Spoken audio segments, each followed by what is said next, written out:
listening to the Hometown Losers, the St. Louis Sports Podcast, with Josh, Adam, and OJ.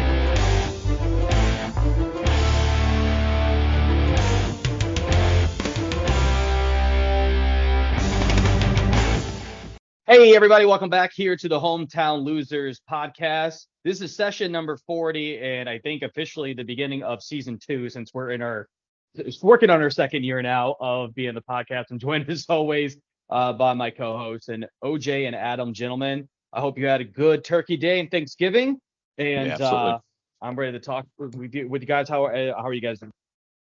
Doing good here. Had a great time. Took some time off of work and enjoyed the Turkey Day, so it was great. I also enjoyed Thanksgiving, and so I'm pretty relaxed, having a good time. Yeah, Thanksgiving was pretty good. I got to, hang out with my 90-year-old grandma, my 91-year-old grandma for a little bit, so that was really cool. It was a very nice, relaxing day. Always good to, get those that big old family meal, for the most part. So that was it was pretty nice. Great game this year with their dishes. What'd you say? I said people brought their A game this year at my family place with their dishes. Yeah, it definitely felt like that as well on my end. The turkey was really good, and my mom, when I got over there, we were trying to bake it, or not, we'll bake it, but you know what I mean, in the oven. But we were trying to get the timing right of it, because obviously, if you put it in there too long, it's gonna be real dry. But we got it pretty good, pretty right. And I'm not really a big turkey guy. I'm more of a ham guy for like Christmas and like I guess Easter, just depending on how families celebrate Easter. I know my family does ham for Easter and stuff, right. But this was pretty good. I had quite a few slices of turkey. I'm not gonna lie, it was pretty good. Hell yeah. Yeah, we split it up this year. We did first because I do two Thanksgivings. First Thanksgiving I did during the day, it was turkey and the regulars. The second one though, it was kind of nice because we did the ham and also lasagna as an entree. I was like, oh, this is different. So it actually was kind of nice to like not have to fill up on the same stuff twice in a row. So, and the sides were even a little different too. So I like a little variety. So I'll tell you a real quick funny story before we get into this. So my cousin's husband, they actually go to 5 different Thanksgivings on Thanksgiving. Oh, hell no. So it's too much all day long. They got 2 young kids, so it's like, just going around. But Drew always eats a plate or 2, when he gets to my mom's house, which is like stop number 3 or 4.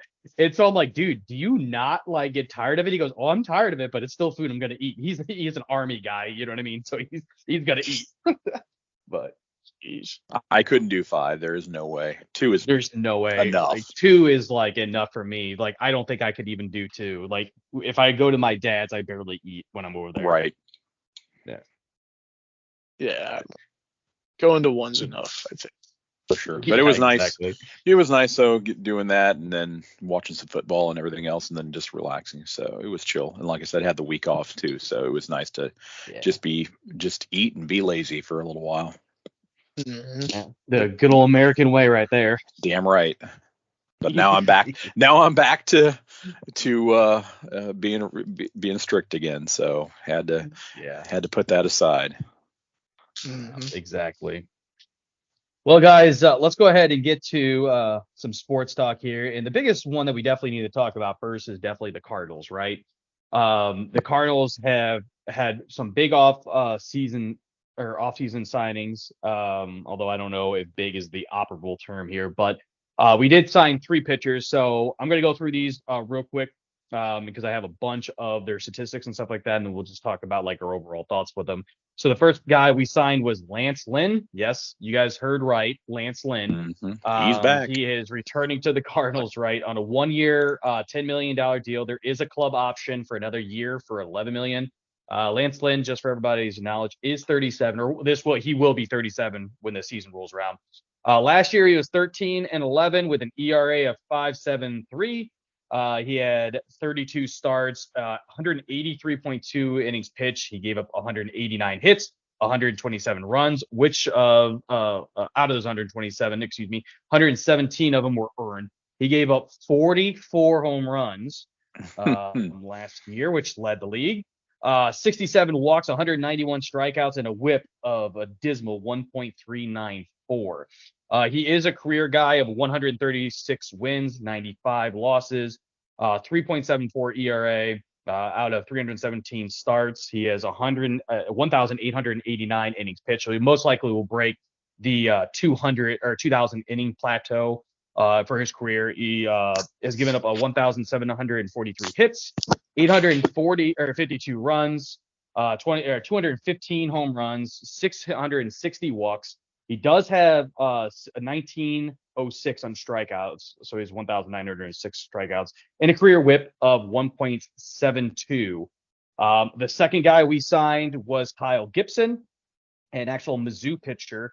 He is going to be 36. It was a 1-year deal for $12 million. There is another club option that's added onto it for an additional $12 million after the fact. Last year for the Orioles, he was 15-9 out of the 33 games that he started. ERA of 4.73 out of 192 innings. He gave up 198 hits, 101 runs with 101 earned runs, which is a very odd and not very common thing to see. Like their actual runs they give up were all earned. Kind of crazy in that aspect.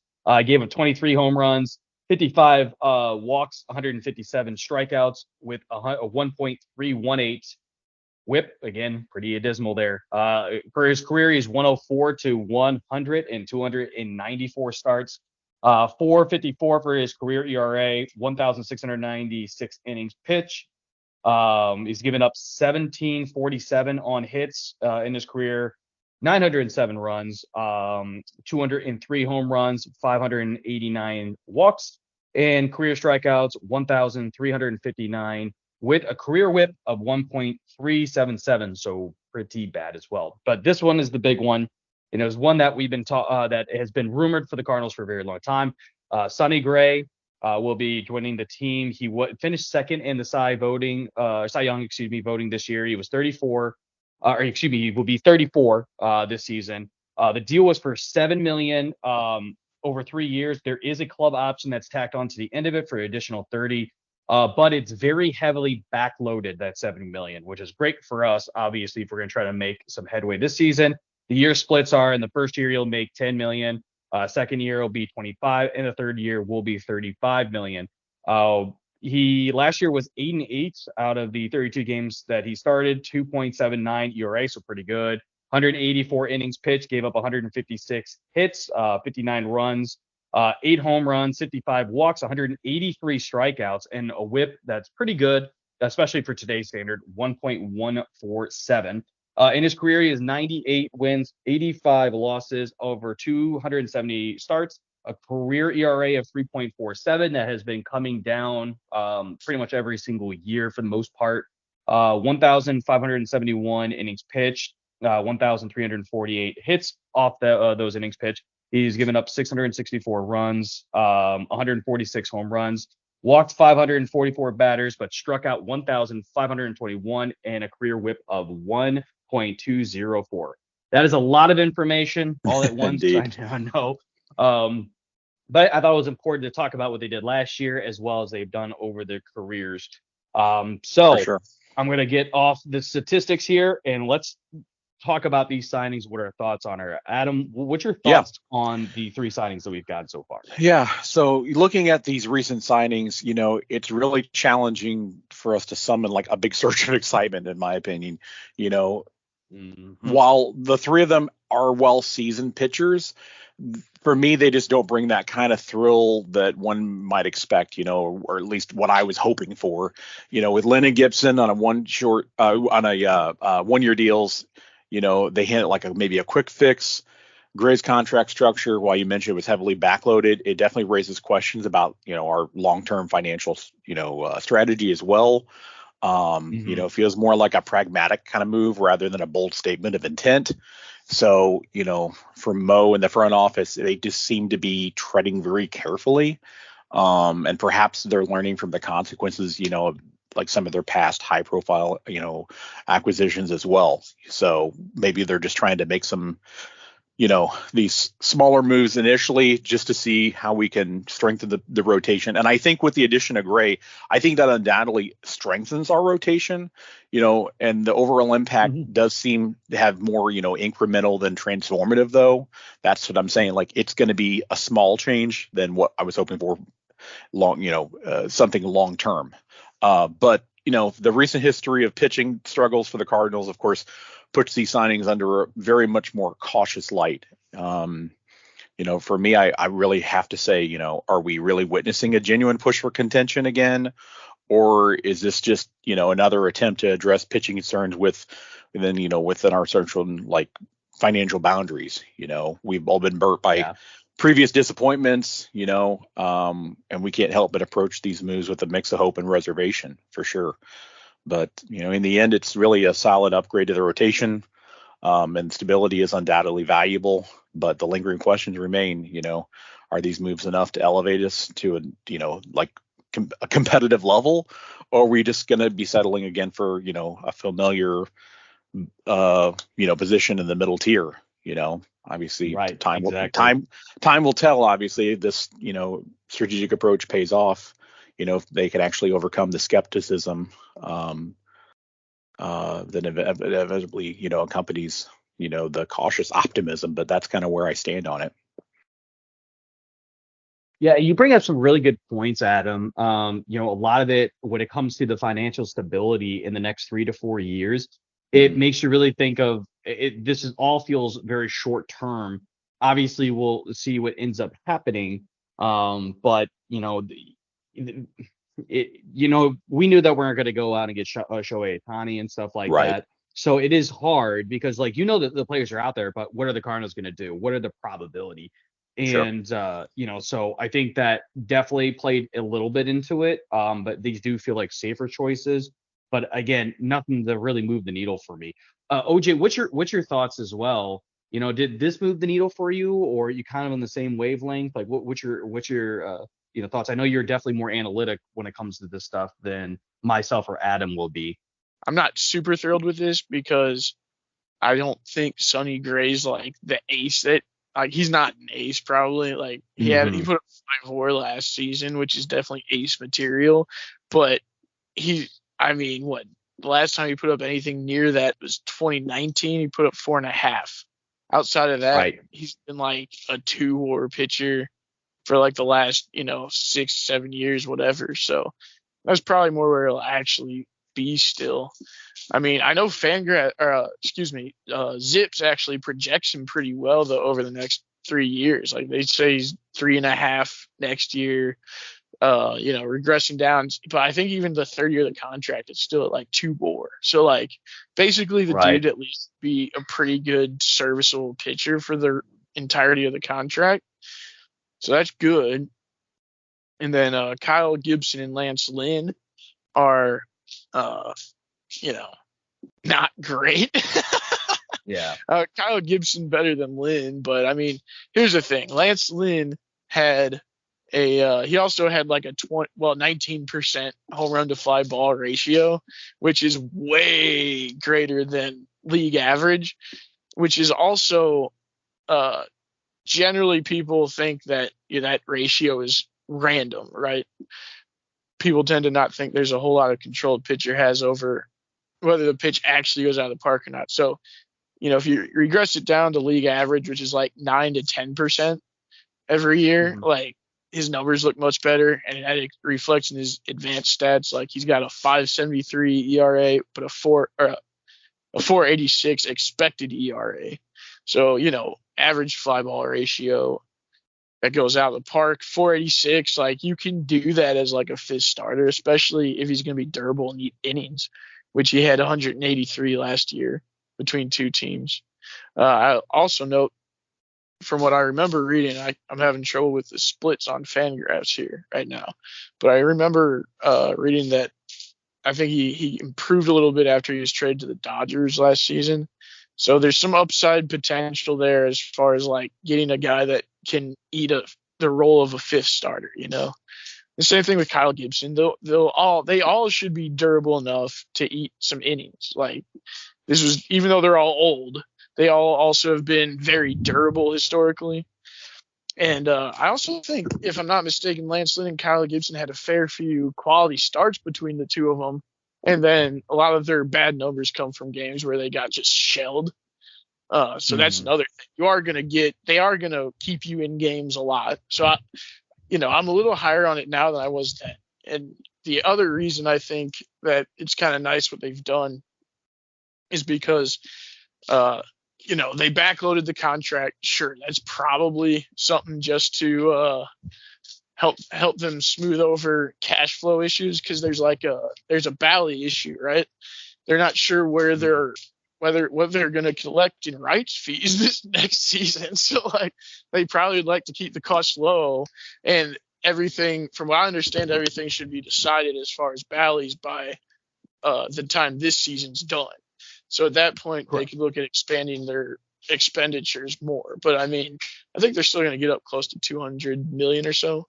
But anyway, they still got guys they could trade, and that's the thing. Now they're not dealing from a position of super weakness. When they went into the offseason, everybody knew they needed 3 starting pitchers. So if you're going to try and trade for a starter, you were going to get taken to the cleaners because they knew you needed it desperately. Now you can say, exactly. Rotation I can go into the season with. I don't have to trade with you. You know what I'm saying? And it gives you that ability to walk out now that you wouldn't have had before. And I am almost, since they did all these moves so quick, I almost wonder if that's not what they're going for. I really think that they're working on something like that, but I still think it's more likely than not we just stick with this rotation. So anyway, point is, from a strategy standpoint, I like it. From what they're trying to do, it offers you a nice floor for your pitching. And I think the Cardinals are due for a lot of regression to the mean from last season. The biggest difference to me on whether they're going to be successful or not is more how do they change the way they play baseball, essentially. I'm looking more on the leadership end. Are we deploying our guys effectively? Are we going to give Alec Burleson a bunch of innings in left field again next season? Because if so, we're going to have a pretty shitty season. If they learned their lesson, then I think we could see quite a big improvement just from that. So I'm still kind of optimistic about the season altogether. Jay, you bring up a really good point when it comes to making sure you get those pitchers before you're trying to trade, because no longer are you desperate. You're still needy, but you're not desperate. You know what I mean? And so those deals that you would be taken to the absolute cleaners for would be, are going to be severely reduced, right? Or at least reduced to a certain point. Obviously, no one's just going to be giving up everything, but right. It's just, to me,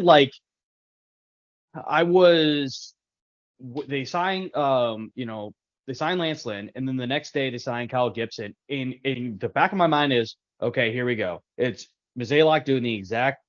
It's he's proven that he didn't learn anything. We don't need pitching and all that stuff. He's going to do what is good for him and maybe enough to win the Central, and that's it. That's my other thing about this too is I like the fact now that we have Sonny Gray, that we do have 2 guys towards the back end of the rotation, Lance Lynn and Kyle Gibson, that can be more, at least more consistent with our rotation was last year for sure. They are going to be eating inners and stuff like that.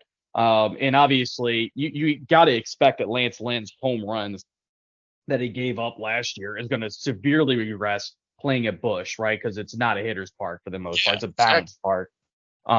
So and you gotta feel that that's going to happen.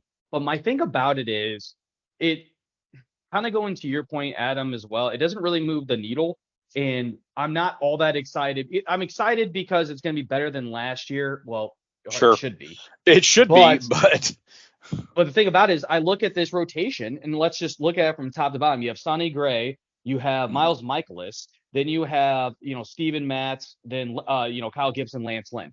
That to me is not a rotation that's going to win you the World Series.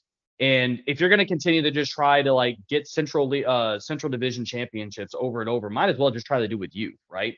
So that's kind of what I'm in the middle of this. I think they definitely need to do more when it comes to pitching. And we'll talk a little bit more about that in the next segment. But for me, I was okay with the Kyle Gibson. as like a number 5 guy. Obviously, like I liked the Gray signing, but I thought that I read Not something enough. on right, and I read something on like Twitter or X now that it's called, that someone said that Mozeliak is actually a genius. And people were like, started bashing. We're like, what are you talking about? Like, this was before we actually signed Sonny Gray.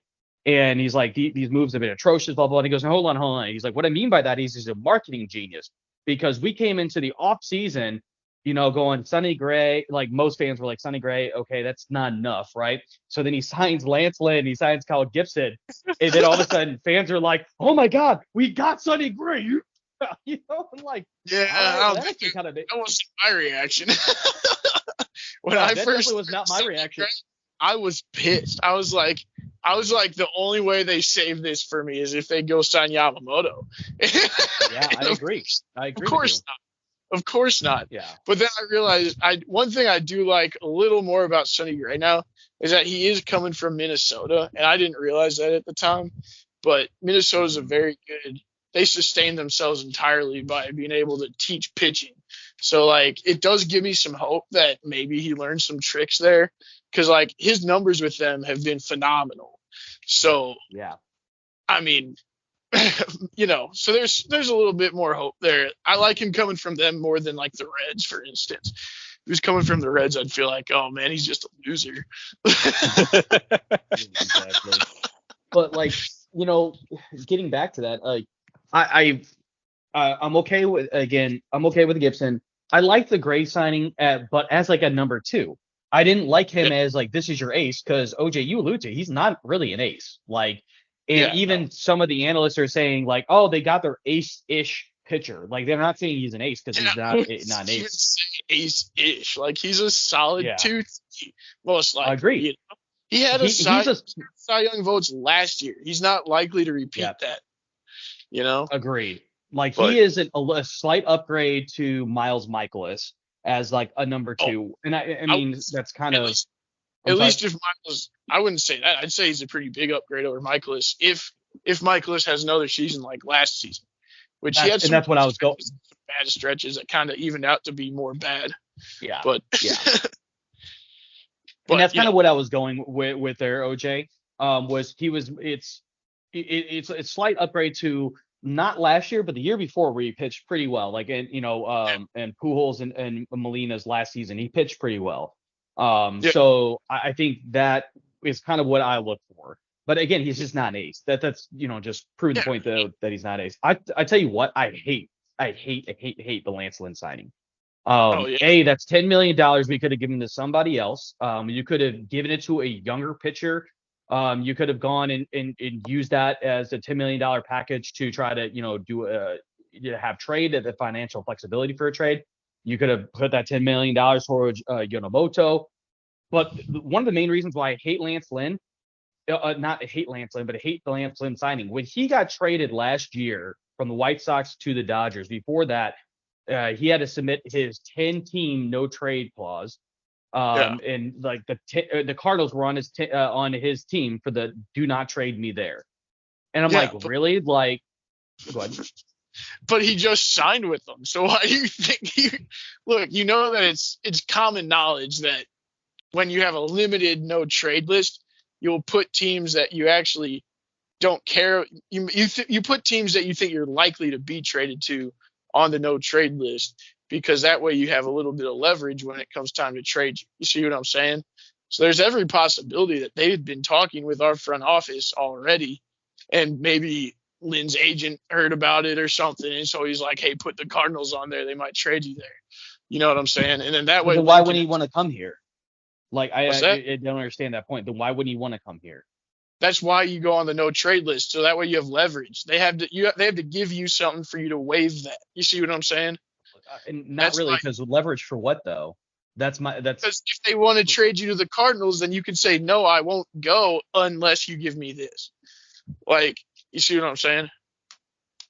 Yeah, but I don't, because it's not like the Cardinals were going to be able, we're going to give up crap tons to come to Lance Lynn, or to go after Lance Lynn, and obviously they were sellers anyways, right? So it's more of a moot point at that point. Well, it's dealing with the White Sox. If the White Sox want to send him there, he can ask him for stuff. He can say, "Oh, you need to sign," whatever. Like basically, he can ask for whatever he wants. Just I'll waive it because this isn't a scenario during last season. Like if the White Sox and the Cardinals had agreed on a trade to bring him to St. Louis. Well, Lance Lynn doesn't have to let the trade go through because they're on his no trade list. So now he has leverage. Now he can say somebody needs to give me X kind of thing, and then I'll waive it and I can go. So it could just be, given the fact they just signed with the Cardinals, I think it was that case where he thought he might get traded here last year, so he put us on his no trade list. I mean, I kind of sort of understand what you're talking about, but if the White Sox see that, the Cardinals are on the no trade list, then we're just going to go find a different suitor, which they did in the Dodgers. So I'm not understanding that. I'm not saying I'm not saying it works 100%. I'm just saying that's what people will do with their no trade list, especially if you don't have, like, if you have a 10-team no trade list and you don't have 10 teams where you're like, I won't go there. If you don't really care that much, then you might as well use it for leverage on the off chance that that's what it is. Like I said, that's his best guess. Like, his agent probably had heard some shit about the Cardinals talking to them. And about getting Lance Lynn. He's like, hey, I know they're talking to him, so put him on your list so that way you can get a little out of it if they do trade you that way. Like, that's probably what it was, given that he signed here. I gotcha. Well, again, agree to disagree on that one, but moving on from it. Again, I just wasn't, regardless of that, I was not happy with Lance Lynn with the signing and stuff like that, because I felt like we could have at least given it to like Matthew Liberatore as like a fifth pitcher or something like that. I mean, obviously he didn't have the greatest season last year when he was called up, but try to get some of the younger pitching in, I guess. But it is going to be a suitable feeding inner. And I think that's where we're going to be looking at towards the future. But it does ask the question, and it kind of, I kind of alluded to this earlier, do the Cardinals need to do more in addressing the pitcher? And like, in my opinion, I think they do, but I want to hear from you guys as well here. Adam, what's your thoughts? Do the Cardinals need to get more pitching, whether it's, starting pitching or for the bullpen? Yeah. Well, probably a little of both, So obviously the signings, of Lance Lynn, Kyle Gibson, and Sonny Gray definitely bolster our pitching staff from, where we were last year. But really, we need to address, our pitching needs just depending on where our aspirations are, like I was mentioning earlier. Mm-hmm. If we actually want to secure a competitive position in the short term, then, we need to actually take a significant leap into the upper echelons of contention. We need to actually look at putting in a more stable rotation that includes, a clear ace. That's definitely one of our main concerns here. And obviously for us to acquire a top tier starting pitcher, that would definitely have a big impact on actually getting deep into playoff run potentially, and obviously, go ahead. I was just saying, putting butts in seats too. Like, that would put some butts. It certainly would, absolutely, because we have seen a significant drop off last year in, people showing up to the games. I mean, yeah, while we're still showing up, they're having to heavily discount tickets to get people to show up, and revenue's going down. They're obviously losing the Bally's deal, it sounds like. Mm-hmm. But anyway, the point is that obviously with the winter meetings and the trade market obviously offer the potential avenues for us to, maybe look at further upgrades, for us, there's definitely room for improvement, especially if we want to have a presence in the postseason. But we've talked about this before, is being a Central Division champion good enough? Or do we actually want to have a deep run into the playoffs? That's the question I think I need answered by the Mozeliak in the front office. Because right now, with these moves, I don't see that we truly are serious about that. Agreed. And Adam, I think that's a very good point, right? I feel like all Cardinals fans are kind of wanting that. I feel we need an honest answer from Mo. Are you chasing Central League banners, or are you trying to get a freaking pennant and get to the World Series again? You know what And I mean? until they truly come out and answer that, I have zero faith that we're going to do anything serious to push ourselves to be in contention for a pennant again. You know, and one thing that we need to consider focusing on, and that you brought up, was bolstering our bullpen. And we need to start exploring, maybe potential trades or, some free agent signings to secure some more reliable relief pitchers as well. You know, we Well, need to. oh no, keep going. I'm sorry. I was just going to say we need to establish some closers or at least some setup pitchers, with a track record of success, in my opinion. So, when we start looking at that, we can start talking about that later on. But for me, we need to look at where we can potentially leverage those trades or look at the free agents out there. But we must focus on an ace for our starting pitchers, our rotation, I should say, as well as bolstering that bullpen, because we've seen a complete collapse in that bullpen. And that is a serious thing that I don't think has been addressed here at all. Agreed. Yeah. OJ, what's your thoughts, especially around the bullpen? I'm honestly pretty similar with Adam, but so the bullpen, we know they have said that that's what they're looking at now for sure. So we know they're looking at bullpen pieces, possibly through trade. So I do think they'll add maybe one or two guys there. As far as bullpen goes, depending on what happens with your starters, I know they said they liked having Steven Matz as like a swing man last season while he was, because if you'll really recall, he struggled for a while. Then I think he went on the injured list, and then he came back in the bullpen where he did really well. And then they made him a starter again, and he had like 7 starts where he pitched to like a 1.8 ERA. And then he had the lat strain that took him out the rest of the season. Of course, that was after they were already well out of contention, and they pretty much were just having all their veterans stop playing because of, quote unquote injuries. So like, the point is that also could be a good sign for our rotation, because a healthy Steven Matz can be a really good pitcher. Like, the dude can look like an absolute. He probably has the most talent of any of the pitchers on our staff other than Sonny Gray at this point. So, if he were to reach his max potential, he would be your number 2, really. So you'd have Sonny Gray, Steven Matz, Miles Michaelis. It wouldn't be so bad of a rotation. I mean, I'm pretty sure the Cardinals won 2006 with Chris Carpenter and nobody else in the rotation. So yeah, that's true. It can be done, but let's see. I also think that as far as adding a starting pitcher goes, these signings do give them a lot of flexibility in if they wanted to add another one. So like, in the dream world scenario where Bill DeWitt's like, you know what, I'm going to show these fucking clowns.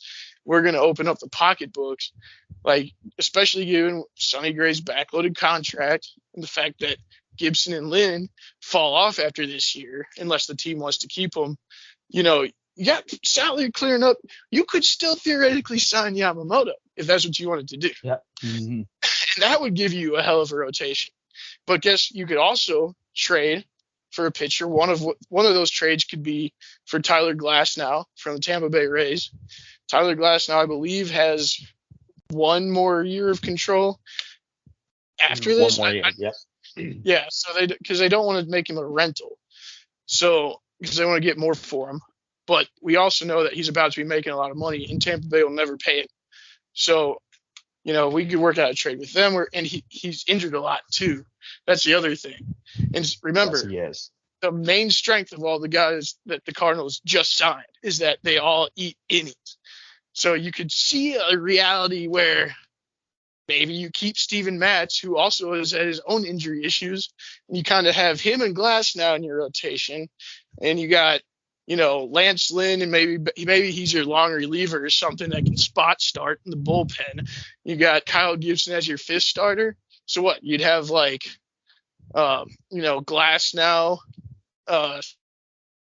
Sonny, and like Steven Matz, Miles Michaelis, Kyle Gibson, and your swing man to come in when one of them is hurt.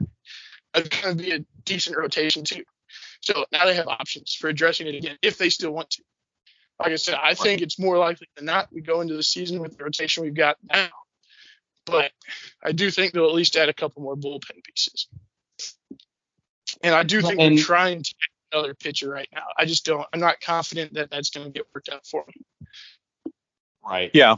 And I think that, both of you just touched on kind of like my thoughts on it as well. I mean, I believe we do need another front of the rotation guy, and I do believe we need help in the bullpen. I'm thinking we need help in the bullpen for like a setup guy or late innings guy and stuff like that. Absolutely. But and since OJ, you kind of already brought it up, like what are some of the moves that Cardinals like can do? Let's get to that segment here because you actually brought up Tyler Gaslow, right? And he's actually on my list too for a trade opportunity. Last year he was 10-7 out of 21 games he started, 3.53 ERA. But he, got 120 innings, gave up 93 runs, 93 hits off 52 runs, 13 home runs, and 162 strikeouts, and a WHIP of 1.083. He's got some years left to it, not in control, because you said there's the one more year that the Rays have for control. But he's a younger pitcher. I think he's going to be like 28, 29, if I remember correctly. Let me double check on that because I have his stuff pulled up right here. As long as it will load. He'll be 30. He'll be 30 next year. So he's actually a little bit older than I thought, but I thought that would be reasonable for them. And the biggest thing, obviously, to make this feel like a good offseason, and okay, the Cardinals are serious about winning, I think it's very obvious to everybody signing Yamamoto. Signing Yamamoto is going to put you in that category that you are very serious about winning this. I mean, Yamamoto. And he playing in the Japanese league, which is not terribly too far off from MLB in competition wise, is 75-30 with a 1.72 ERA career, 967 innings pitched, 986 strikeouts, a WHIP of 0.915, and his strikeouts in 9 is 9.2, which is ridiculous. You know what I mean? He's got excellent swing and miss stuff. And if you look at this rotation, that's what I think we really are missing. Not necessarily just Yamamoto's dominance, but a swing and miss guy. You know what I mean? So even if you get like a guy that's high strikeout but a high home run ratio or whatever, in Bush 3, that plays really well. You know what I mean? Mm-hmm. The only reason why I think that Mo will probably not go after him, as I think that they should have targeted him from the very beginning. I think we've already committed too much to the 3 new starters for the season already. Mm-hmm. So I really think it's unlikely that he will be going after Yamamoto at this point anyway. I mean, I'm not saying that it's not possible, but just knowing how and seeing how the moves that Mo has been making so far up to this point, I don't see it happening. My personal opinion. Yeah, I agree. It's highly unlikely. I mean, apparently there's still interest between both parties, but I'm with you guys. Like, I don't know what other teams are going to have been offering him already. Mm-hmm. He also has there are some risks to Yamamoto that might keep his price lower than some people think, because he is coming from the Japanese league.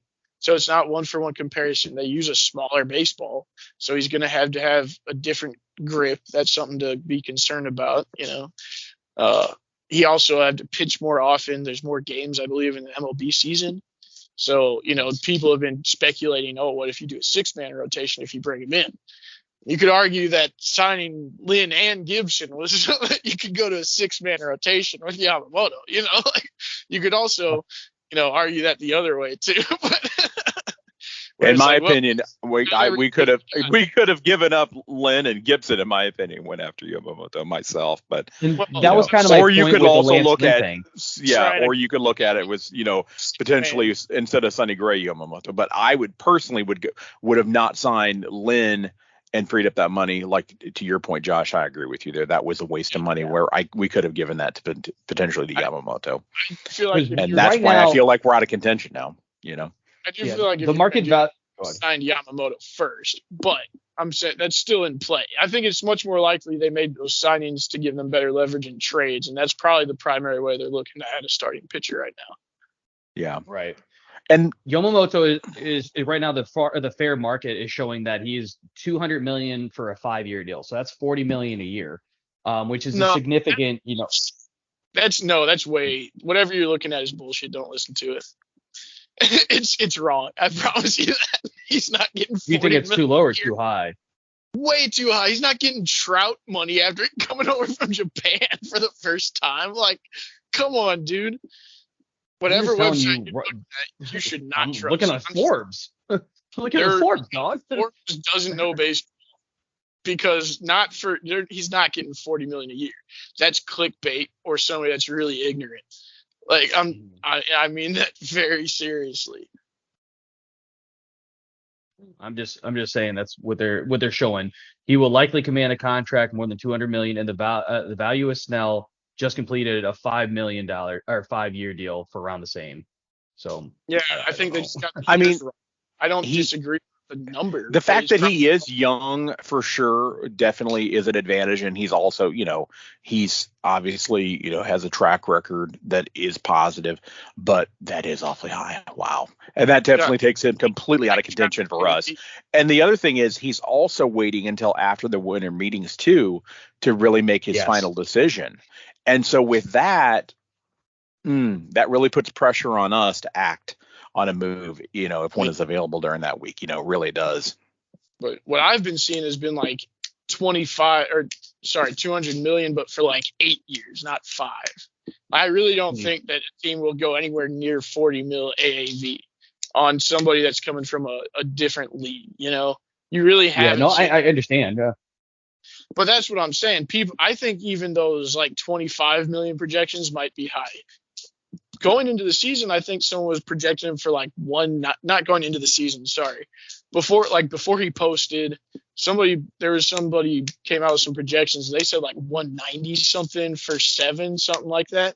And it's like people are like, well, I'd do that in a heartbeat. Oh well, yeah. So would everybody else. So they'll drive it up. Yeah, but only so much. I mean, there are risks there. There's unknowns. And if you sign the guy for a bunch of AAV and then he turns out to be a dud, because not every stud Japanese pitcher that comes over succeeds in the MLB. Yusei Kikuchi, I believe, is a recent one that's been struggling.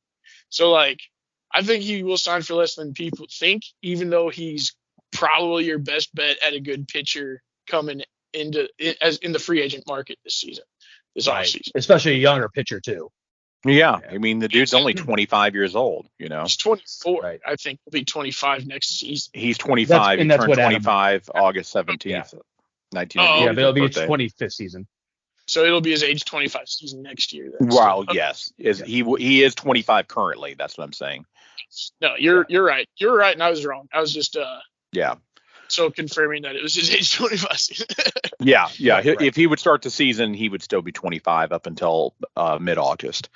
So the majority of the season. So either way, he's very young, and for him to get a deal like that is a bit unheard of, right? For somebody only 25, a pitcher, especially out of this league. I'm not discounting the fact that they're rumoring it, but it does seem like a lot of money. We'll see. I want him really bad. I'm not saying he's bad, same here. But there's significant risk to signing him for like a huge amount of money too. Mm-hmm. So I just think he'll tamper down some of what some of teams will be. There's a lot of people that are looking for him. Obviously the Yankees.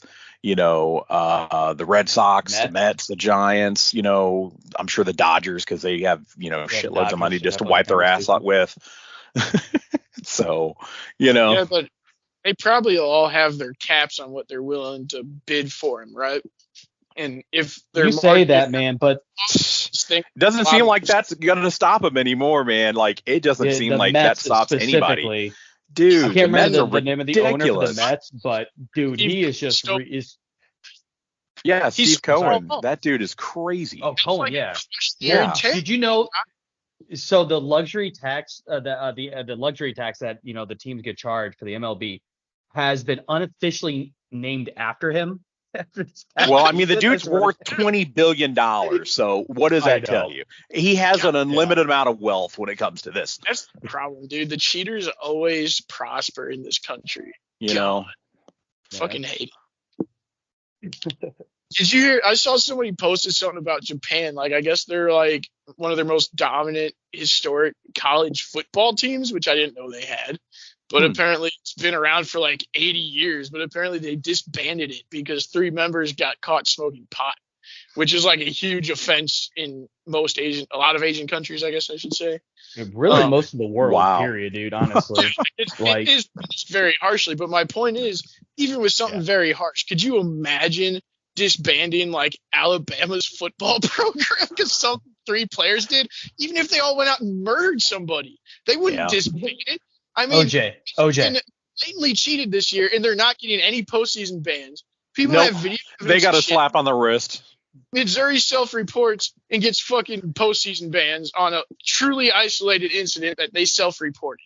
Like, I hate that. It's like, I hate that they had to disband their program, but I respect that they did it. I would rather live in that society. That's all I'm saying. And I'm not. Well, I don't. That Stephen Cohen dude that owns the Mets, he literally I just looked it up. He just literally pled guilty to insider trading, and he had to pay almost $2 billion in fines.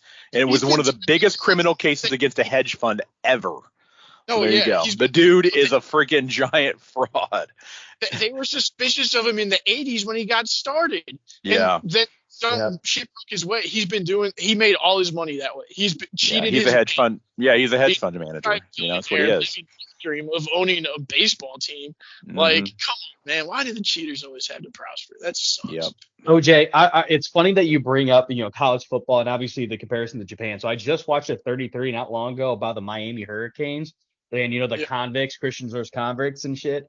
And it's super funny too. So, they won 6 national titles from 2000 or 98, I think, until I think it was 2008 or something like that, like in the period that it was in. It actually might have been sooner than that. I don't know, but they won 6 national titles. But they literally got caught with players selling and distributing cocaine, and they didn't get the death penalty. What?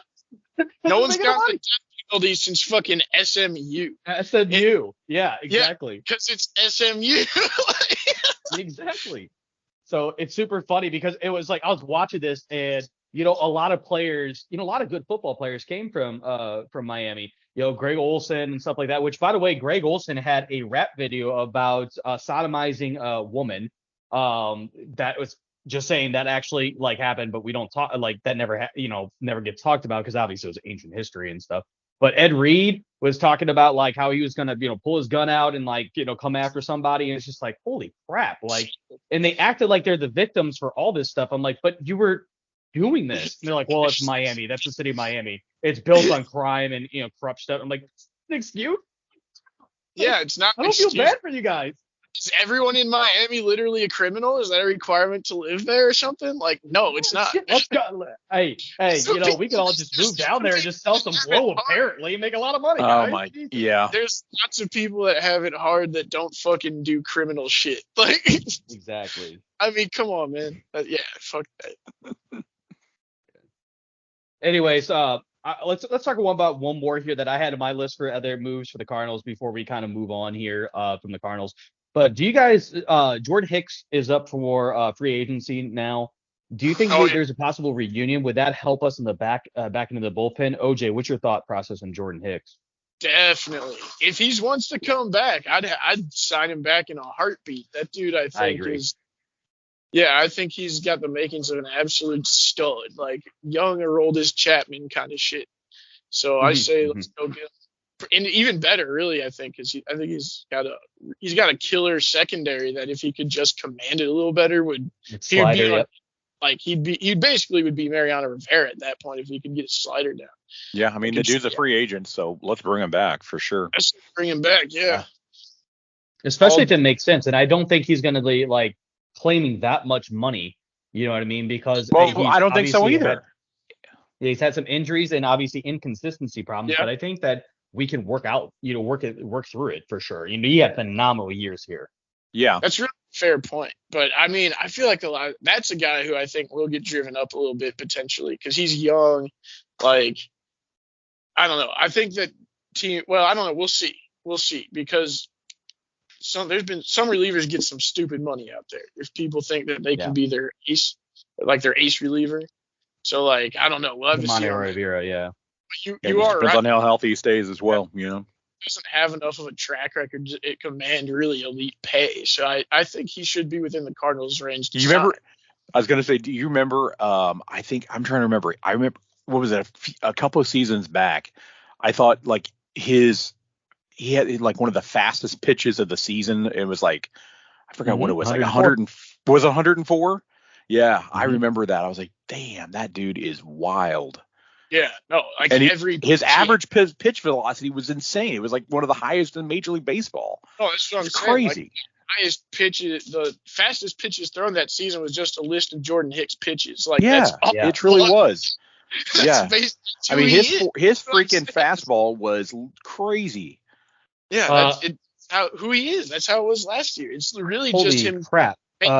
So he will be dominant. He actually has the MLB record for 105.1 miles per hour. No kidding.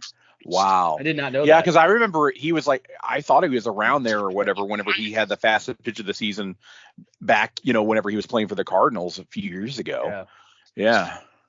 That's like that's crazy. And I remember back then, like he was averaging like 101 or something.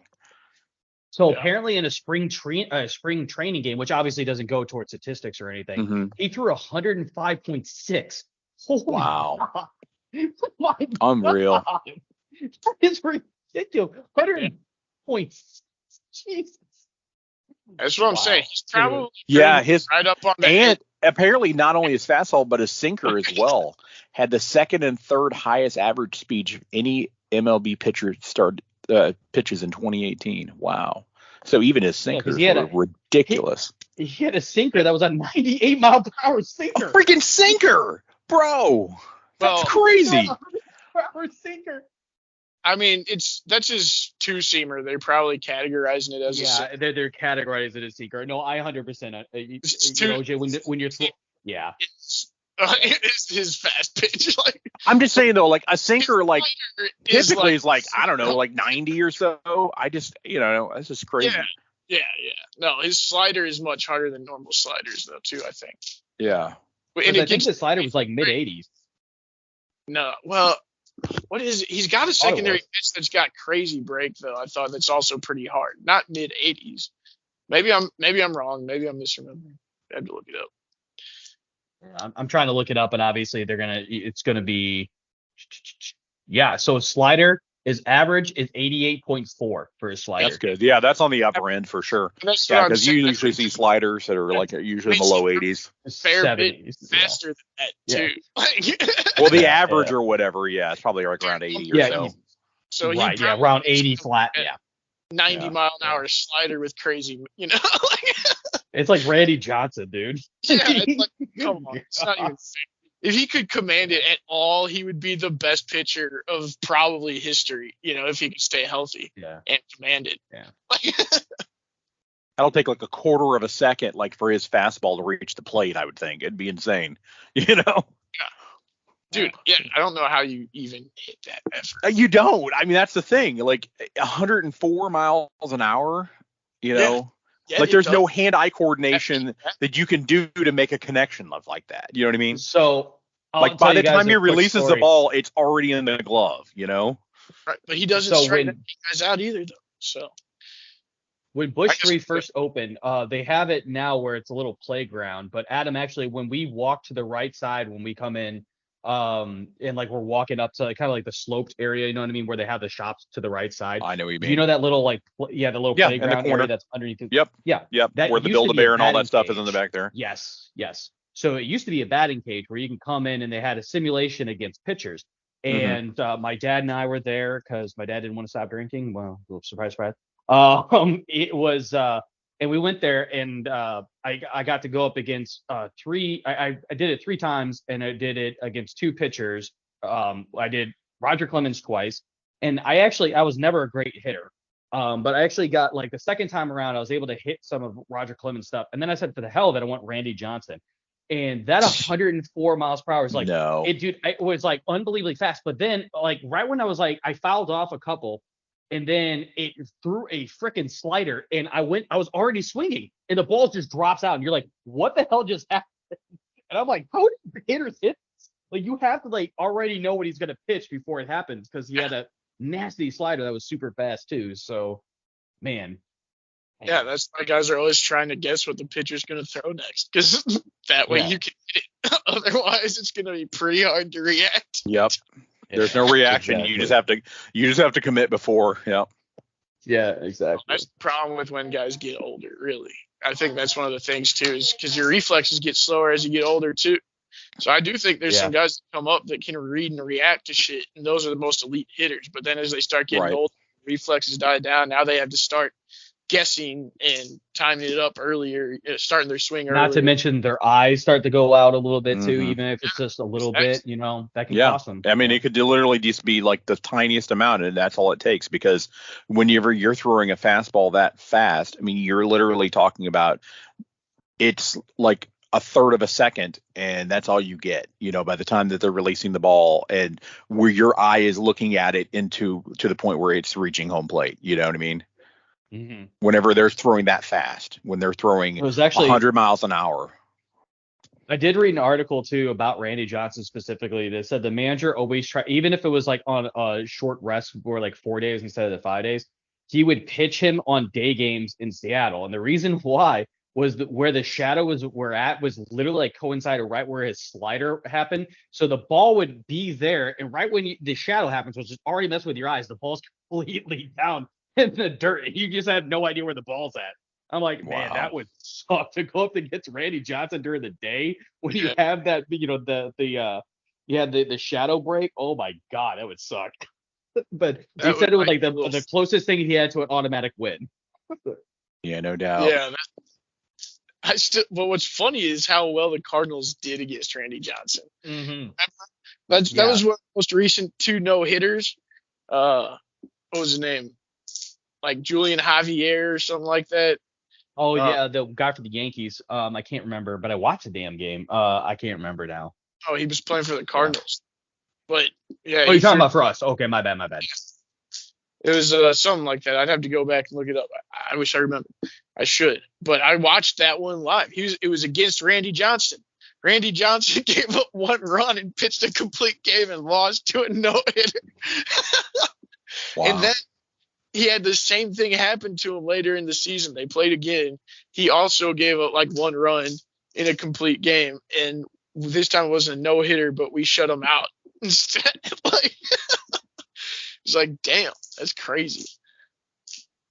Because that was not the good Cardinals either. That's like late 90s Cardinals. They were bad. So that's pretty like good. That was when, like, my grade school pitching, I lost a game. I had a no-hitter and lost the game 2-0. I gave up 2 walks, and both of them end up scoring from errors. Yeah. Actually, no, I take that back, because the guy got to third on a strikeout. He swung and missed on pitch 3, and the catcher went and picked it up and threw it into the outfield. And I'm like, how the hell did I lose this game when nobody's actually got a hit on me? But anyways. Jeez. Yeah, that would piss me off. Well, here, let's finish this up real quick about the Cardinals before moving on to the Blues here. Is there any other thing that we need besides pitching? So besides bullpen pitching and stuff like that, for example, I think we would need to kind of shore up the outfield a little bit. We do. Kind of get a bit more of a solidification of like who's going to be. Is Tommy Edman going to be our center fielder? Is to your point that you said earlier in the podcast, OJ, is Burleson going to be in left field at all? Like, what does it look like? You know what I mean? If we need to trade away Tyler O'Neill or Burleson or another player, so be it. But I think we need to have more consistency. OJ, what's your thoughts there? Well, I think that they can't do much about the outfield right now because they've got like 3, quote unquote, outfielders up for trades potentially. So Burleson's one that they might trade. O'Neill they might trade. Carlson they might trade. Sure. They're all guys we've heard about them potentially trading. So depending on which of them goes, kind of maybe depend how it shakes out. Because I agree. I mean, Tommy Edman's not a center fielder, or at least he hasn't been. But he did flash ability there last year when he was in there. I would like to see what he could look like if he actually spent an offseason preparing to play center field. And because, I mean, if he could develop, he seems to have read the ball well, take decent routes. He's fast. If he could get more refined with that and get it more consistent and everything, I wonder if he couldn't be a pretty studly defensive center fielder. But we don't know that. So it makes sense to have some sort of fallback option, right?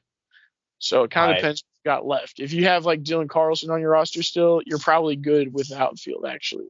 But if you trade him away, now you might want to look at adding somebody that might be a defensive replacement type center fielder or something, in case you need him. Because you might need Right. Tommy to back up Mason Wynn too. I mean, we don't know if Mason Wynn's going to hit well enough to be able to play every night. You might wind up having to put Tommy Edman at shortstop, and then who's going to play And center you field? probably still got to give Nolan Gorman some rotation in the infield and not just a DH. So that's a good point too. So Yeah. Well, Nolan Gorman, I mean, he's my everyday second baseman at this point. I mean, I don't know what's up with his back, so maybe if that's a limiting factor, you got to get somebody to help fill in over there. But you got, Brendan Donovan that can help out with that. But I mean, he's also got him and Gorman are both guys that might get traded, and if we try and trade for like a young pitcher that's cost controlled, so one of them might not be on the team. You don't know. yeah, So that's a kind good of point. lots of stuff and lots of things in the works right now that kind of depend on for that. For sure. Adam, you were going to say something? Yeah, I wanted to jump in. One thing that we're not talking about here that I really want to bring up, because we were talking about pitching earlier. What's the other huge component, and that's the catching position. Yeah. Wilson Contreras, and he's just completely weak behind the plate, and it doesn't seem like we're doing anything about it. That's a serious problem because we have these new guys. We have these new we bring in 3 new guys, but with Contreras behind the plate, how is that going to work? Yeah, I have no faith in this situation at all. It's a fair point. It's going to be a negative. It seriously is. So are we going to address that situation? But yeah, I agree. That is a concern. But of note there is they non-tendered Andrew Kisner, and now that means Ivan is going to be on the MLB squad next year. And I think they definitely feel like his defensive skills progress to a point where they start viewing him as an actual prospect at the catching spot. So obviously he's very, very much, we still need to see what he's capable of. But I mean, he tore the cover off the ball last year in AAA. His defense has been improving, evidently. But we'll see what he can do.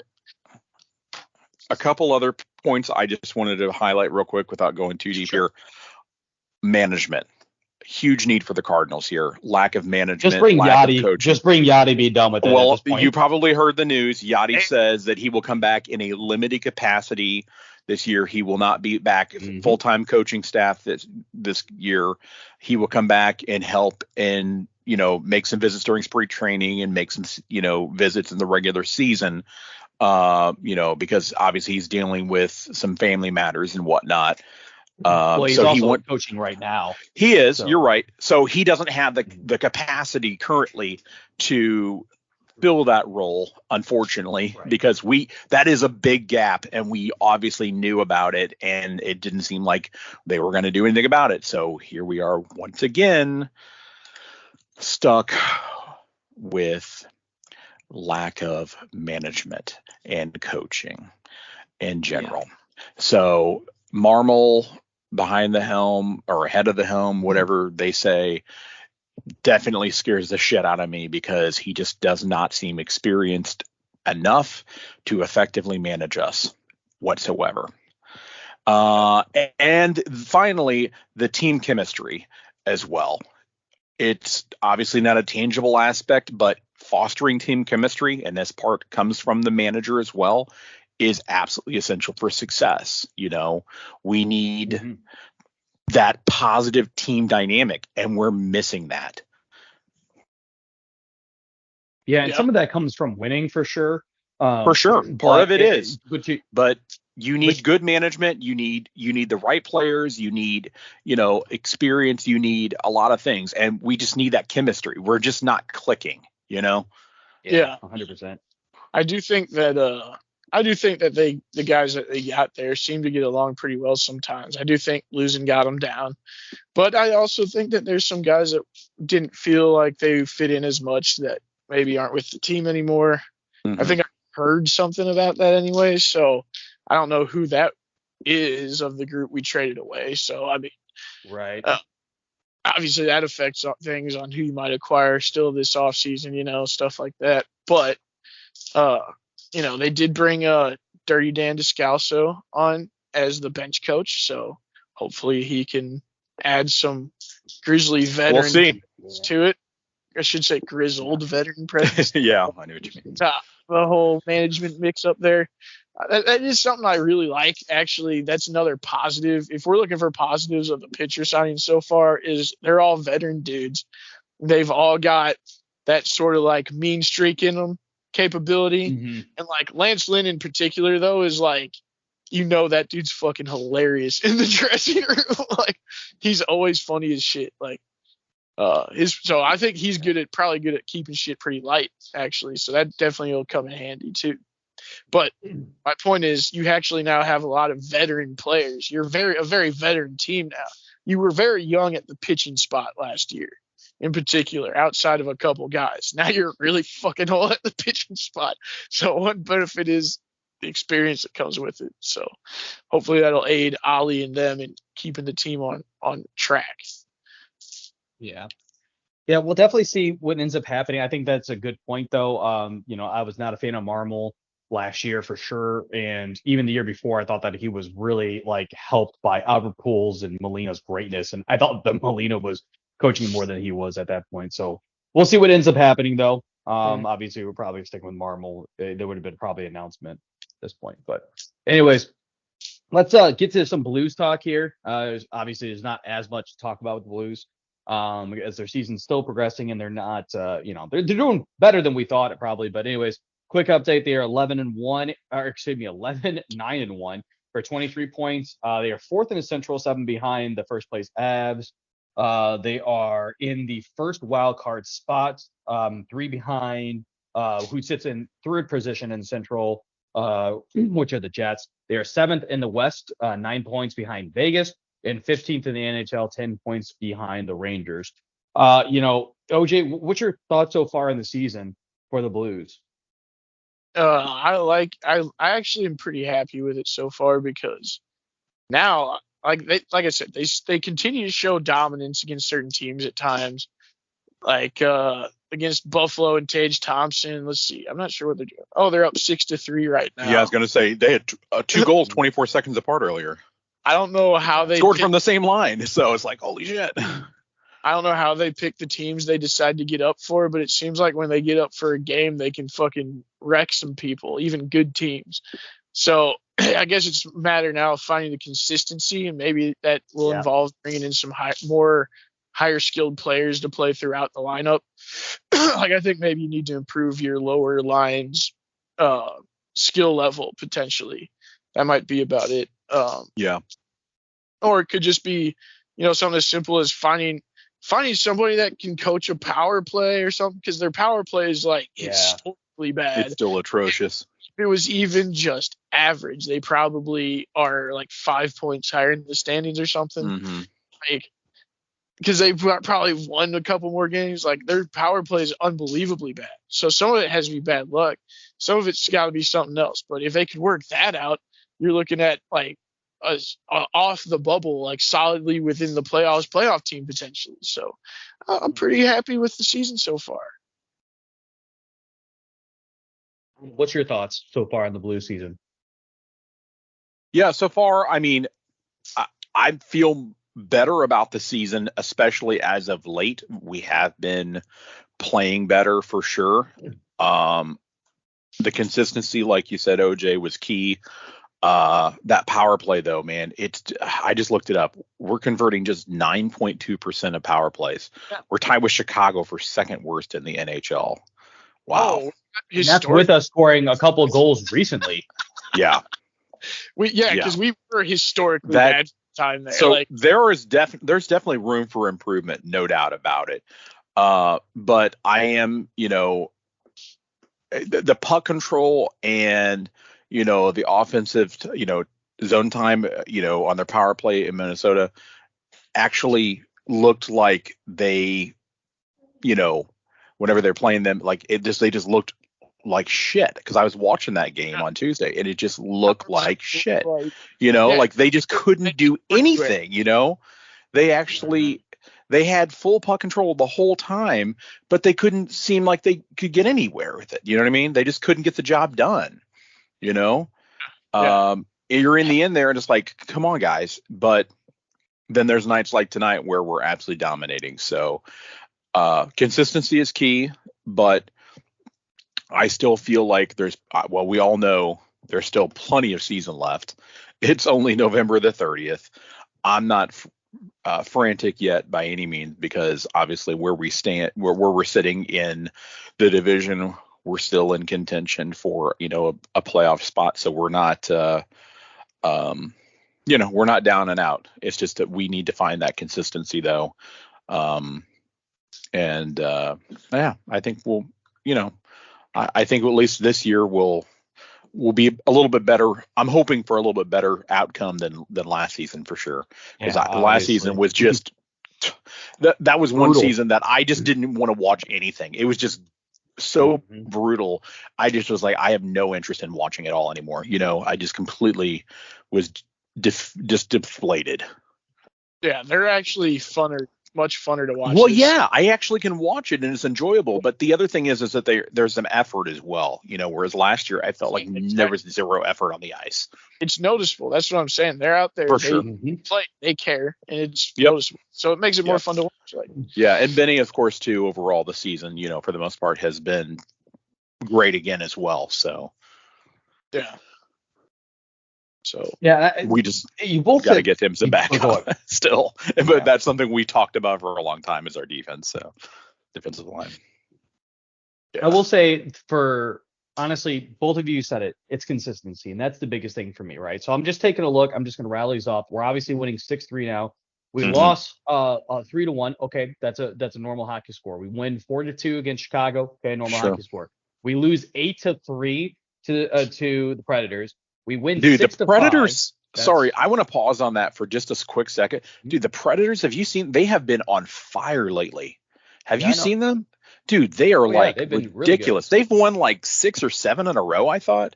So anyway, I just want to mention that they're on one right now. But anyway, go ahead. Sorry. It's a good point. But yeah, so then you have Arizona 6-5. So again, a high scoring game. A normal game to me with when you win against the Ducks 3-1, you lose 5-1 to the Sharks, lose 5-1 to the Kings, you win 5-0 against Tampa, you win 8-2 against App. Which team are you going to get though? The team that's letting in 5 goals or scoring 5 goals? You know what I mean? So that is what game was against Colorado, was it not? That's pretty ridiculous.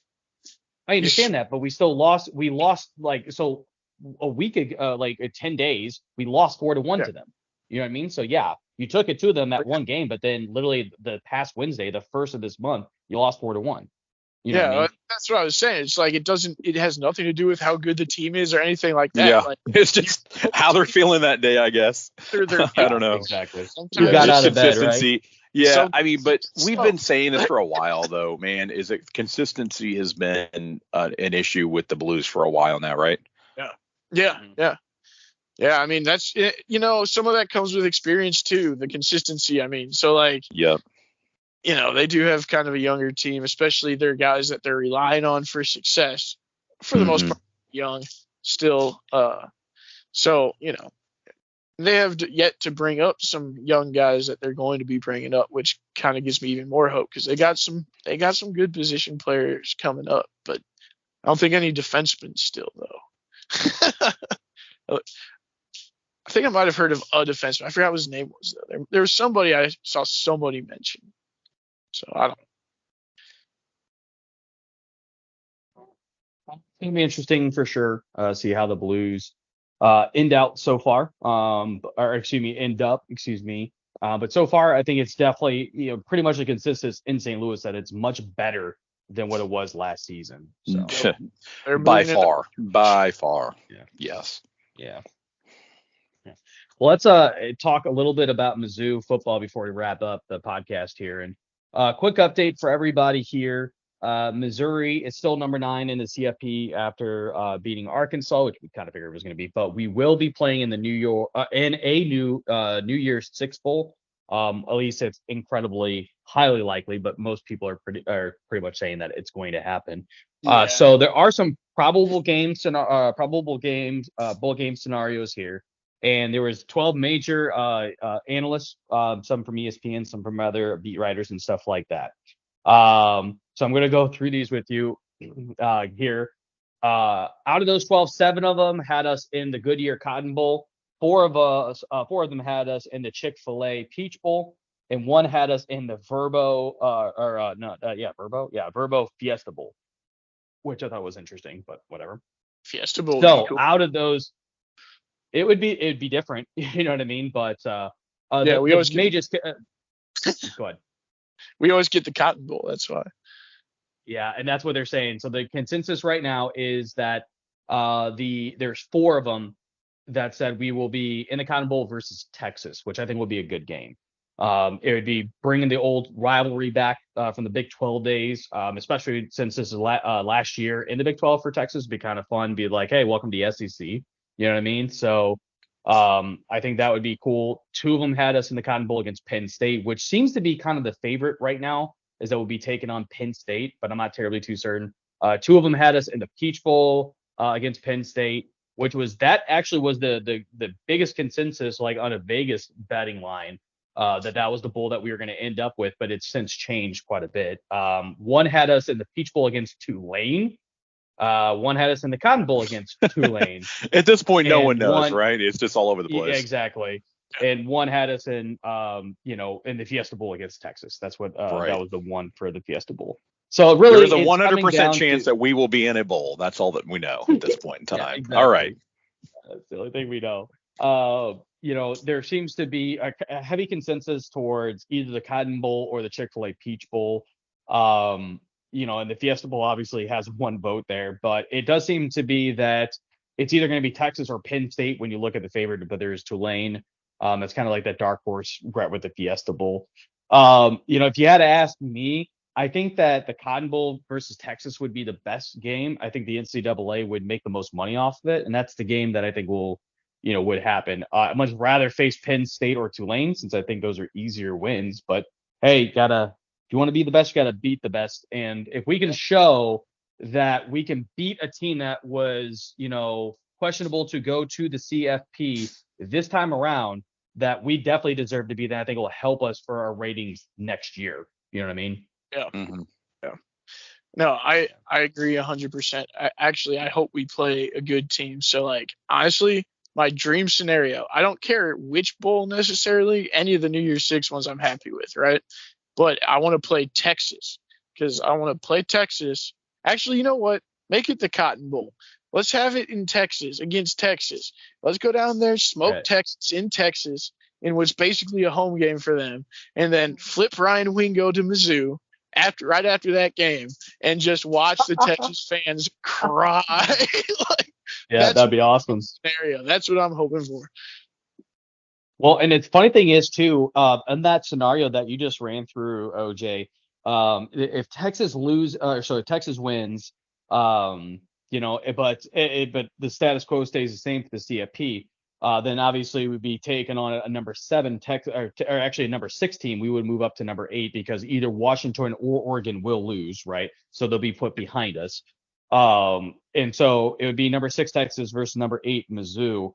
And if we beat them, then we probably jump into the top 5, especially because Alabama will lose. So we actually might be higher than that too. There's a lot, you know what I mean? So if we win a bowl game, especially against Texas, we might be top 5, top 4 at the end of the season. That's what I'm saying. That's all I care about. I don't want Tulane. I don't want SMU bullshit. I'd be happy with Penn State. They're a reasonably good school, like a good program for football, Yeah. But I don't want a group of 5 school. That's really what I don't want. You can't win when you play them. You either suck because you lost to a group of 5 school, or big deal, you beat a group of 5 school. Who cares if they were ranked 17th in the nation? You know what I mean? Keep that way. OJ, it was like when Chris Waddle in high school had to wrestle a girl. We're like, dude, this sucks for you, because you're either going to get beat by a girl, or you just beat up a girl. You pinned a girl. Oh my God. Good for you. Hope you're proud of yourself. Wow. I'll tell you the funniest thing about that. He goes, you don't understand. He's like, it's fine. I get to wrestle a chick. This is going to be awesome. And all of a sudden we looked at each other and go, hey, wow, you know you're in the 185 weight class. And he looks and he goes, oh, shit. It was a short butter ball, and she beat him. It was hilarious. Oh, my No God. fucking way. That dude had no heart. And he's like, all right, I'm done. Yeah, I wouldn't come back either after that. I would quit wrestling for sure. Dude. So that was the same year too. That was the same year that he wrestled a dude, and I swear to God, the dude got a erection when he was wrestling him. And I'm sure it was from friction or whatever. But about that. You remember that? Yeah, it was so funny. So because he like injured himself or whatever. And our athletic trainer came over, who was female, was looking at him, and like we swear to God, it went down right when he got back up and saw Chris on all fours. It went back up, was ready to go. God, there you go. Anyways, it's a dominance thing, Josh. Yeah, exactly. All right, guys. Let's whenever take you a see look somebody in all four, I guess there you go. He's ready to go. All right, assume the position. Assume the position. All right, let's talk about. Go on, Jay. No, I think that was pretty much it. I mean, yeah. Give me Texas at the Cotton Bowl. That's what I want. You're gonna say, I was gonna say, assume the position, Texas at the Cotton Bowl at home. Well, pretty much home for them. It'll be, I guess, it'll be at Arlington or whatever / Dallas Fort Worth area or whatever, so to speak. But it'll be Austin. Yeah, so it'll be a home game for them. That's what I'm saying. It'll be a home game. It's only a couple hours away. No one will pick Mizzou to win. No. Mizzou will blow them out because Mizzou hung with Georgia in Georgia. They're going to show Texas. Yeah. So that would be incredible to watch. That would be incredible. That's this ain't the little brother you used to beat the shit out of in the Big 12. No. Yep. We grew up. Different team. Welcome to SEC football, bitch. The last thing I wanted to add on that too is one point I heard that I think bears thinking about is that these bowls want to make money, so usually you don't put two smaller time matchups together. So like I do think that Mizzou's less likely to get a Tulane or SMU because Mizzou doesn't draw as well as like a Texas would. So for instance, or Penn State, so like if they put they'll put Penn State probably with Tulane or something like that, to make up for the fact that Tulane certainly has a small fan base as well. So that I think we're less likely to play that. It is the good news. That's a good point. Well, guys, let's head to the last segment we have here, and let's talk about some championship football here. So we have championship weekend coming in the NCAA, right? We'll stick to just the Power 5 conferences and their championships here because, who cares about Tulane? Anyways, although they've had a good year. Game versus number 25, dude. Like, I would watch that. I know. I was being more facetious. But anyways, let's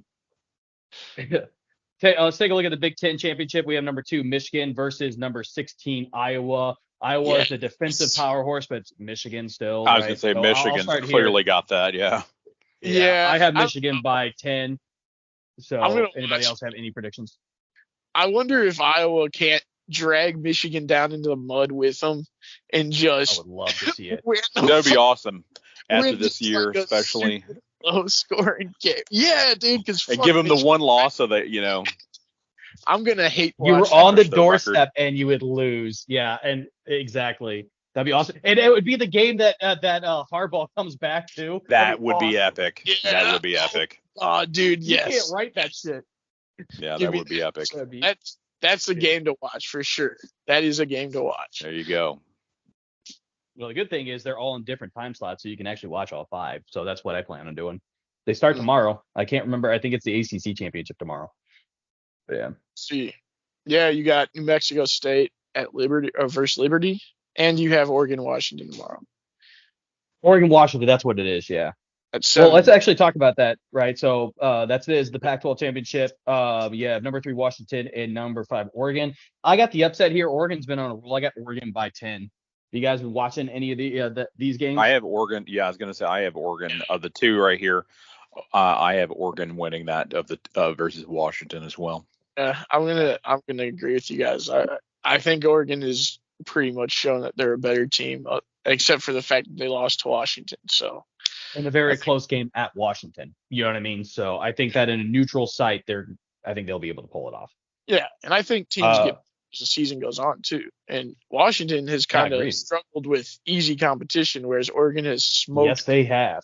And not so bad. I think they crushed Utah. Utah was ranked like 13th at the time or something. Like at the time, yeah.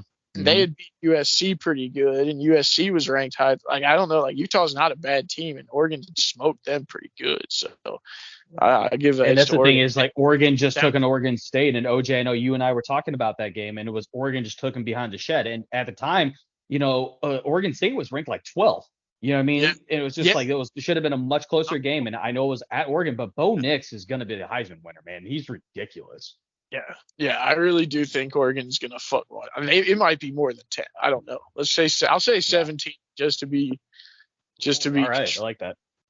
Yeah, you gotta have a little bit of disagreement, otherwise it's not. A little bit of variety. I'm with you there.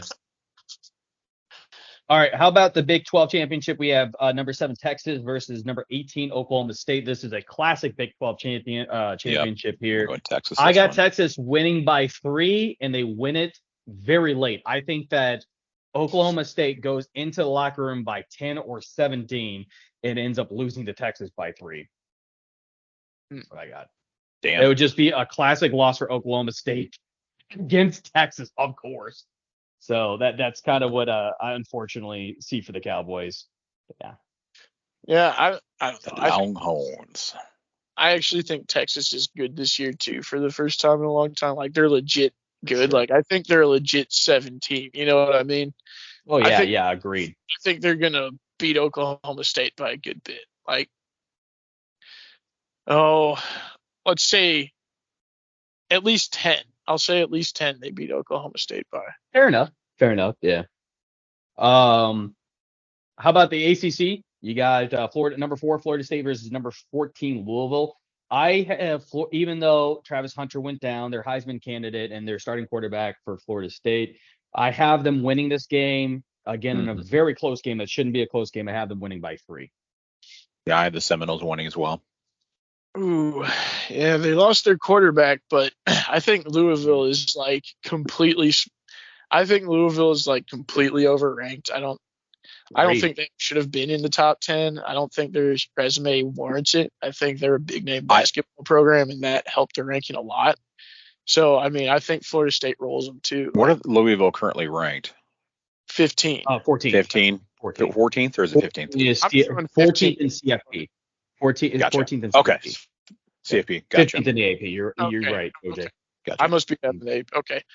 And that's after they were like 10 last week, and they just got beat by Kentucky. Like, yeah, that's true. Yeah, they did. You're right. So, they did get. So they lost by I think Florida State was them, right? Yeah. I'm listen. Close either. Go ahead. 17 points. Yeah. Okay. So I will say this: we know the CFP is not perfect. That's why we're expanding to 12 teams and stuff like that. But to your point, OJ, Louisville was ranked, I think, 9th in the nation in the AP, but they were ranked behind Mizzou in the CFP because the CFP committee knew that we had better losses than their one loss and that we had better wins than any of their wins. You know what I mean? So I do like how the CFP at least takes that into effect, into consideration. Yeah, exactly. And Louisville fans were pissed about it, and then they went out and lost to Kentucky. Like, and then now they're not pissed about it. They're like, yeah, I guess that sucks. So, I mean, to me, they've proven. To me, they're proud. I guess I shouldn't say they're lucky to be in this game. I mean, they probably are the next best team in that conference, but in the ACC, yeah. I think that Clemson is a better team than them right now. But not for the season. They deserve to be in it. Yeah. I don't want to go 17-2, so I'm going to change that one to 14. So easy enough. There you go. How about the SEC championship game and pretty much the game part 2? Georgia number 1, Alabama number 8. Alabama wins. They are in the national championship playoffs as well as Georgia, because obviously Georgia will be number 3 or number 4 at that point. I have Georgia making this not even close. I have them winning by 14 with Alabama scoring 14 points at the end of the game to make it close. I just have a feeling Georgia's going to stomp the wheels off of Alabama and prove that Alabama's not that great this year. I had the Bulldogs by a field goal, or sorry, not by a field goal, but a touchdown. Yeah, so I'll go by 7. Yeah. Touchdown and a point after. God. Yeah, it feels like that's about the range there too for me, because I think I'll go. God, that's tough, because look, the problem here is that Alabama kind of has been, I want to say, they seem like they might be a little limited in what they can do this year based on their personnel. Like they run pretty simple this year. I don't know if that's always how they've done it or what, but I've been watching some videos about this game, and I mean, I think that the way they've been winning this season so far is just by out-talenting the other team. Essentially, they're not doing anything like super exotic or interesting offensively. They're just having better guys. So like, they're not going to out-talent Georgia. So I think it sounds right to me. Georgia rolls. So I mean, I could do 14-2. Honestly, I'm gonna go 14. All right. Well, we're in agreement here. I like it. Well, we'll see what ends up happening. Obviously, it's going to be very interesting, and obviously, it will have a direct impact on what happens in the CFP, which we'll talk about. I'll forget what I guessed. I'm curious to see how well I do. I got it written down, so we're good. Sweet. We'll talk about that next week here. Let's go ahead and head to the sign off here. Adam, would you like to tell the good listeners how they could reach out and interact with the show?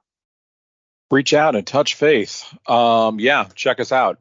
Facebook.com/The Hometown Losers, LOUSERS. Also, check us out on the new Twitter, or X.com/Hometown Losers. We'd love to hear from you. Check us out. We're posting, obviously, some content up there for all the new episodes. We're definitely here starting to see some new folks joining us on Facebook, so that's great to hear. So would love to hear from each and every one of you. So give us a like, give us a share, hit us up in the comment section as well.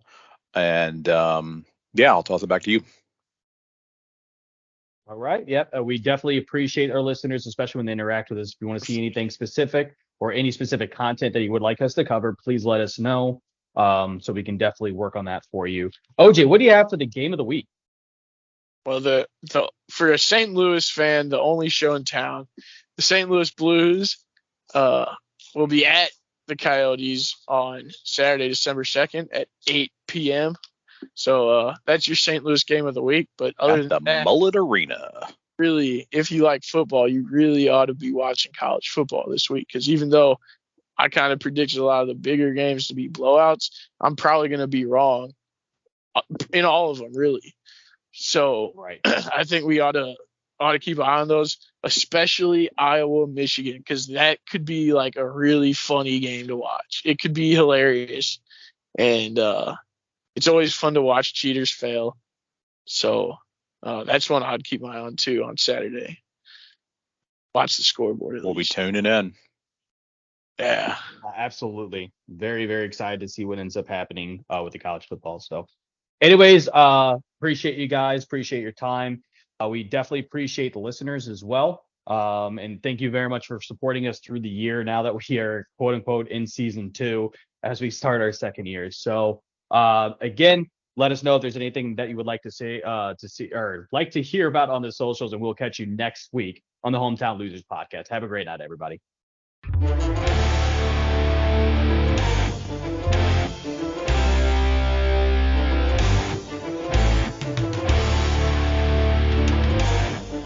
Hey, this is Josh. Thanks for checking out and tuning in to the Hometown Losers podcast. Check us out next week as we continue our silliness and talk a little bit about the St. Louis sports scene. Catch you next week.